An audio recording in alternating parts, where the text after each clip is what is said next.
নতুন রেকর্ড করতে যাচ্ছে চট্টগ্রাম বন্দর। চট্টগ্রাম বন্দর চলতি 2024-25 অর্থবছরে এক অনন্য রেকর্ড করতে যাচ্ছে। 32.5 লাখ কন্টেইনার, 12 কোটি মেট্রিক টন কার্গো হ্যান্ডেলিং এবং 4000 জাহাজ নোঙ্গরের লক্ষ্যমাত্রা নির্ধারণ করেছে দেশের প্রধান সমুদ্র বন্দরটি। এই অর্জন বিশেষভাবে তাৎপর্যপূর্ণ কারণ অর্থবছরের শুরুতে টানা 3 মাস রাজনৈতিক অস্থিরতা এবং পরবর্তীতে দীর্ঘস্থায়ী বন্যায় দেশের আমদানি রপ্তানি বাণিজ্য মারাত্মকভাবে ব্যাহত হয়েছিল। 2024 সালের জুন মাসের ছাত্র জনতার ব্যাপক আন্দোলনের মুখে সরকার পরিবর্তনের মধ্য দিয়ে শুরু হয় নতুন অর্থবছর। এরপর জুলাই আগস্ট মাসে সিলেট, সুনামগঞ্জ, কুড়িগ্রাম সহ দেশের উত্তর পূর্বাঞ্চলের বিস্তীর্ণ এলাকা বন্যার পানিতে তলিয়ে যায়। বাংলাদেশ অর্থনীতি সমিতির এক প্রতিবেদনে উল্লেখ করা হয়, এই সময়ে আমদানি রপ্তানি বাণিজ্য প্রায় 35% হ্রাস পেয়েছিল। অর্থবছরের প্রথম প্রান্তিকের জুলাই-সেপ্টেম্বর ধস কাটিয়ে অক্টোবর মাস থেকে ধীরে ধীরে ঘুরে দাঁড়ায় বাংলাদেশের অর্থনীতি। চট্টগ্রাম বন্দর কর্তৃক সর্বশেষ তথ্য অনুযায়ী 2024-25 অর্থবছরের 14 জুন পর্যন্ত বন্দরটি 31,63,000 কন্টেইনার হ্যান্ডেলিং করেছে, 12.5 কোটি মেট্রিক টন কার্গো পণ্য প্রক্রিয়াকরণ করেছে এবং 3,900টি পণ্যবাহী জাহাজ পরিচালনা করেছে।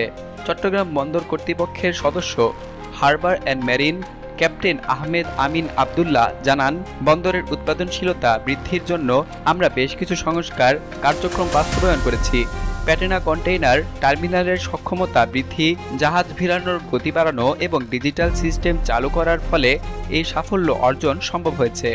চট্টগ্রাম বন্দরের পাশাপাশি বেসরকারি অফডকগুলো রেকর্ড ভাঙছে। চলতি অর্থবছরে 21টি বেসরকারি অফডক 6.88 লক্ষ রপ্তানি কন্টেইনার এবং 5.58 লক্ষ আমদানি কন্টেইনার হ্যান্ডেলিং করেছে।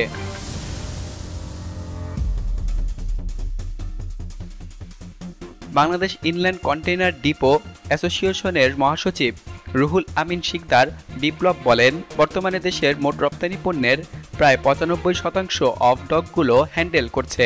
আমাদের সদস্য প্রতিষ্ঠানগুলো 24/7 সেবা প্রদান করে যাচ্ছে এবং এই সাফল্যের মূল চাবিকাঠি। তৈরি পোশাক শিল্প এই সাফল্যে গুরুত্বপূর্ণ ভূমিকা রেখেছে। চলতি অর্থবছরের প্রথম 3 প্রান্তিকে গার্মেন্টস খাত থেকে 30 বিলিয়ন মার্কিন ডলার রপ্তানি হয়েছে, যা আগের বছরের তুলনায় 8.5% বেশি। বাংলাদেশের তৈরি পোশাক প্রস্তুত এবং রপ্তানিকারক সমিতির পরিচালক এমডি এম মহিউদ্দিন চৌধুরী বলেন, রাজনৈতিক অস্থিরতা এবং প্রাকৃতিক দুর্যোগ সত্ত্বেও আমরা ইউরোপ এবং আমেরিকার ক্রেতাদের সাথে আমাদের চুক্তি বজায় রেখেছি। অনেক কারখানা অতিরিক্ত সময় কাজ করে উৎপাদন ধরে রাখতে সক্ষম হয়েছে।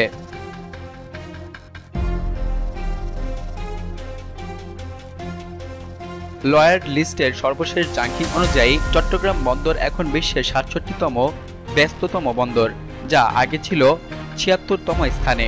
বন্দরের কন্টেইনার হ্যান্ডেলিং ক্ষমতা 12% বৃদ্ধি পেয়েছে এবং 8টি নতুন শিপিং লাইন যুক্ত হয়েছে। বন্দর বিশেষজ্ঞ ডক্টর মোহাম্মদ আব্দুল কাইয়ুম মনে করেন, চট্টগ্রাম বন্দরের এই অগ্রগতি বাংলাদেশের অর্থনৈতিক স্থিতিশীলতার ইতিবাচক সংকেত। তবে বন্দরের সক্ষমতা আরও বাড়াতে মাতারবাড়ি গভীর সমুদ্র বন্দর প্রকল্প দ্রুত বাস্তবায়ন করা প্রয়োজন। চট্টগ্রাম বন্দর কর্তৃপক্ষের ভবিষ্যৎ পরিকল্পনার মধ্যে রয়েছে বায়োজিৎ বাস্তি কন্টেইনার টার্মিনাল সম্প্রসারণ, আরবান তৃতীয় টার্মিনাল নির্মাণ কাজ ত্বরান্বিত করা, ডিজিটাল পোর্ট ম্যানেজমেন্ট সিস্টেম চালু করা এবং নতুন 10টি গ্রিন ক্রেন সংযোজন করা। বন্দর কর্তৃপক্ষের chairman rear admiral Mohammad Sohel বলেন, 2030 সালের মধ্যে আমরা চট্টগ্রাম বন্দরকে বিশ্বের শীর্ষ 50টি বন্দরের তালিকায় নিয়ে যেতে চাই। এর জন্য আমরা 5 বিলিয়ন মার্কিন ডলার বিনিয়োগের পরিকল্পনা করেছি। চলতি অর্থবছরে চট্টগ্রাম বন্দরের এই রেকর্ড সৃষ্টি বাংলাদেশের অর্থনীতির জন্য অত্যন্ত ইতিবাচক সংকেত বলে মনে করছেন বিশ্লেষকরা। প্রাথমিক সংকট কাটিয়ে উঠে বন্দরটি যেমন নিজেদের সক্ষমতা প্রমাণ করেছে, তেমনি দেশের আমদানি রপ্তানি বাণিজ্যকে নতুন গতি দিয়েছে। তবে বন্দরের এই ধারাবাহিক উন্নয়ন ধরে রাখতে অবকাঠামোগত উন্নয়ন, দক্ষ জনবল তৈরি এবং ডিজিটালাইজেশন প্রক্রিয়া ত্বরান্বিত করা জরুরি। বিশেষজ্ঞদের মতে চট্টগ্রাম বন্দরের এই সাফল্য বাংলাদেশকে মধ্য আয়ের দেশ থেকে উন্নত দেশে পরিণত করার পথে একটি গুরুত্বপূর্ণ মাইলফলক।